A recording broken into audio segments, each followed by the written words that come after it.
So know that, as I said, money's the easiest way to get there. Now, I'm going to give you my favorite quote. And this is a really cool thing. This quote makes me nuts. I love this quote. This quote is, assume the feeling of the wish fulfilled. Assume the feeling of the wish fulfilled. I have a quote book, thousands of quotes. This is the one I'm giving to you today. So that's by Neville Goddard. He's cool. I think it's 1910. And Neville Goddard, I want you to hear this. Assume, that's the way it is.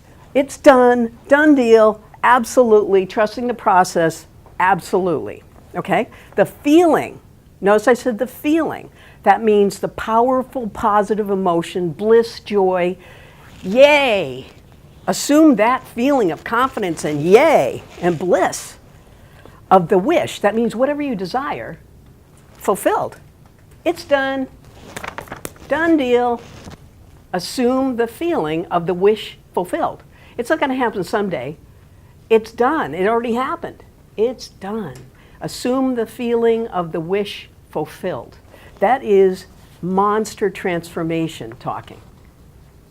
If you live in assuming the feeling the wish is fulfilled, magic and miracles show up a lot. It's pretty darn cool.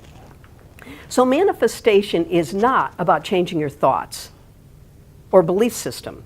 Manifestation is about supercharging emotional discipline, which is learning how to maintain a powerful positive emotion for long periods of time.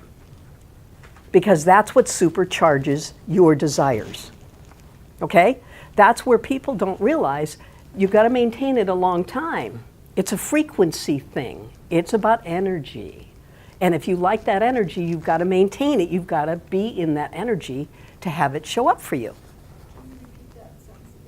Assume. Well, oh, yes. If when you stay in powerful, positive emotions, you are supercharging the result through the feeling of powerful, positive emotion. It's really all about that living in that supercharged bliss rush of it's there, it's done, this is the way it is, I'm having it. Excuse me, I said it wrong. I've got it, I've already had it, and I love it. Do you see? You've got to live in that supercharged feeling for a long period of time to manifest. It doesn't happen with 2 seconds. I love that commercial where it says that you do one push-up, you know.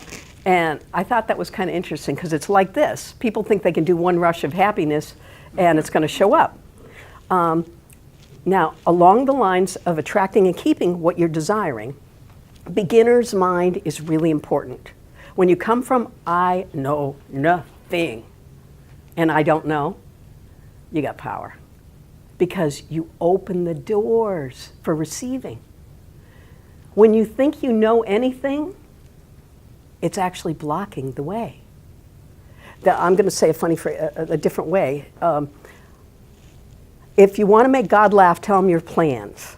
I love that quote. Like, forget it. My life doesn't look anything the way I planned, not even close. I can't even believe my life sometimes. But I'm a vehicle, I'm a really good vehicle at listening and following a plan that's bigger than mine. Because mine is a little. Now, when I'm judging things, what I'm doing is I'm living a life of slogging through Jell-O.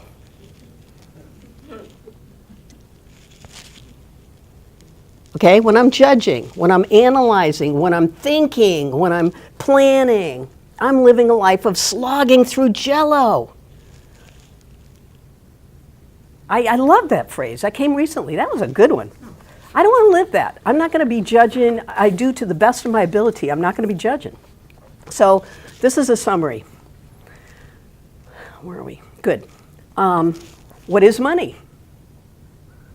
It's a medium of exchange.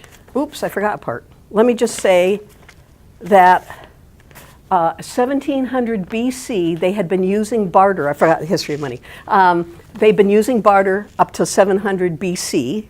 At 700 BC, they started using a gold coin called a talent that had a gold bushel of wheat stamped on it, and that was the representation of the value of that coin.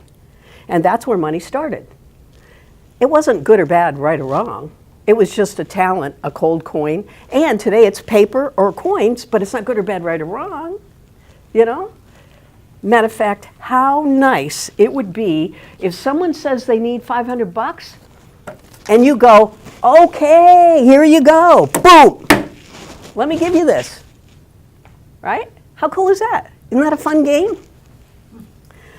And how good it would make you feel, you know, to be living like that all the time, contributing to your self. Now, I talked about that, okay. And how to make money work on your behalf. First, let me say money is not a judgment, a belief system, or it doesn't have anything wrong. It's not good or bad, right or wrong. That's like old story. It's like nothing. So now we're going to talk about the purpose of money. Okay? The money has three purposes. These are the only three, and I think you might be surprised by it. It's very powerful. This blew me away. An organization I used to believe in, this man would quote this all the time to inspire us, because we're mostly spiritual, and most of us are going, money's not bad, good. So he wanted to help us get through that wall. And the purpose of money, first, is to contribute to yourself. You know how you go into an airplane and the flight attendants say, when the oxygen comes down, put the